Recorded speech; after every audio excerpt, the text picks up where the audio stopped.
امید کی روشنی سے کامیابی کے راستے پر روشنی کا کام ہوتا ہے. اب ہوتا کیا ہے کہ امید کی روشنی کامیابی کے راستے پر ایک دیے کا کام کرتی ہے.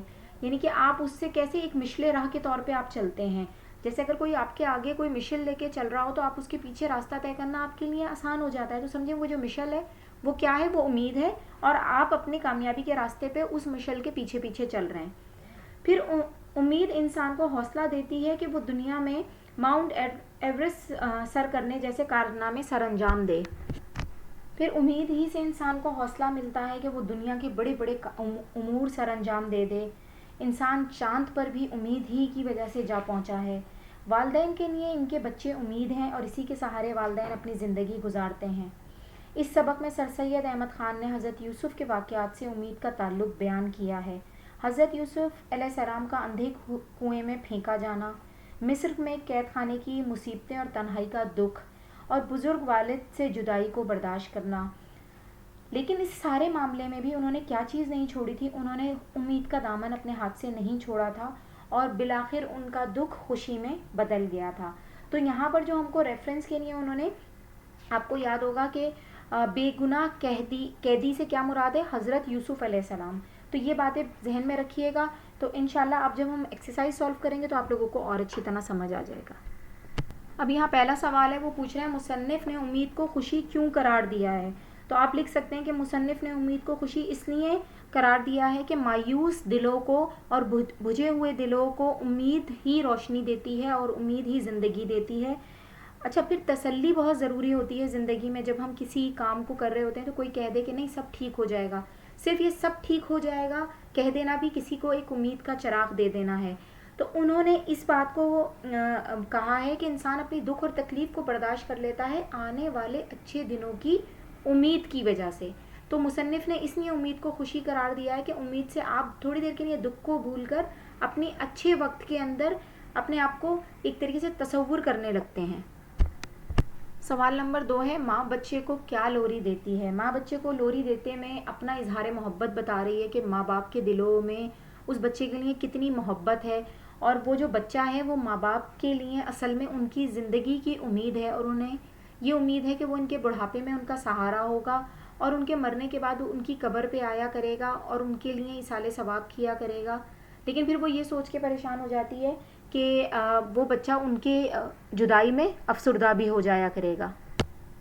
پھر ہمارے پاس ہے بے گناہ قیدی رنجیدہ کیوں تھا. تو بے گناہ قیدی رنجیدہ اس لیے تھا کہ چھوٹی عمر میں ہی اس کو اس کے والد سے الگ کر کے ان کے بھائیوں نے اسے اندھے کنویں میں پھینک دیا تھا, اور اس کے بعد اسے ایک اجنبی ریاست میں تہ خانے کی تنہائی میں سزا کاٹنی پڑی. تو بے گناہ قیدی جو ہے, جس سے مراد حضرت یوسف علیہ السلام ہے, وہ اس لیے رنجیدہ تھے. اور اس کا جواب جو دال ہے کہ امید ہماری زندگی میں کیا تبدیلی لا سکتی ہے, تو ہمیں پازیٹیو کر سکتی ہے, ہماری زندگی کو مثبت راہ پہ ڈال سکتی ہے. پھر آپ کی کون سی امید آپ کے والدین کے لیے خوشی کا باعث ہے. تو جو آپ کو اپنے مستقبل کے بارے میں کوئی بھی ایک ایسی امید ہوگی کہ اچھی تعلیم و تربیت, اچھا انسان بننا, کسی اعلیٰ عہدے پہ پہنچنا, اور والدین تو اولاد کی ہر خوشی سے خوش ہوتے ہیں. اس کے بعد آپ نے اس سبق کا خلاصہ لکھنا ہے. تو جو میں نے آپ کو ابھی تک سمجھایا ہے آپ اس کو اگر لکھیں گے تو آپ کا خلاصہ تیار ہو جائے گا. پھر مندرجہ ذیل الفاظ تراکیب اپنے جملوں میں استعمال کریں. محنت کا پھل, اگر انسان سچے دل سے محنت کرے تو اسے اس کا پھل ضرور ملتا ہے. آتش محبت, آتش محبت انسان کو بعض اوقات رسوا کر دیتی ہے. درد کی دوا, اللہ تعالیٰ نے ہر درد کی دوا بنائی ہے. خوش الحان لوگوں کے خوش الحانی, بلکہ ایسے کریں, خوش الحان لوگوں سے بہت سے لوگ محبت کرتے ہیں. بے ریا خیال, اللہ تعالیٰ کی طرف سے ایک نعمت یہ بھی ہے کہ انسان کے خیالات بے ریا ہوں, یا انسان بے ریا خیالات کا مالک ہو. کٹھن گھڑی, اللہ تعالیٰ ہر مسلمان اور ہر انسان کو کٹھن گھڑی سے محفوظ رکھے. اس کے بعد بیٹا تشریحات ہیں سوال نمبر 4 میں. دیکھ وہ بے گناہ قیدی, تو اس کے اندر حضرت یوسف علیہ السلام کا واقعہ آپ لکھ سکتے ہیں. پھر دیکھ نادان بچہ بے میں ہے, گہوارے میں سوتا ہے. تو اس میں جو ماں اپنی لوری اور اس سے اپنی امید کو بتا رہی ہے, آپ اسے بیان کر سکتے ہیں. سوال نمبر 5 ہے, سبق میں سے 5 تراکیب لفظی تلاش کر کے ان کے معنی لکھیں.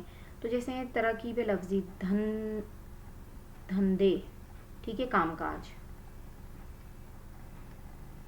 پھر ہے خوش الحان، خوش الحان، ٹھیک ہے، اس سے مراد ہوتی ہے ہماری اچھی آواز والا. ٹھیک ہے، 5 لکھنے ہیں ہمیں. اس کے بعد ہے کٹھن گھڑی، جس کے ہم نے ابھی جملے بنائے، آپ وہ بھی لے سکتے ہیں کیونکہ وہ بھی ترکیب سے بنائے گئے جملے ہیں. مشکل وقت، کیونکہ اس کے معنی بھی 2 اس کے اندر آ جائیں گے الفاظ میں. پھر ہے شاداب، تو یہ ہمارے پاس ہو جائے گا خوشحال. اوکے. بے ریا خیال،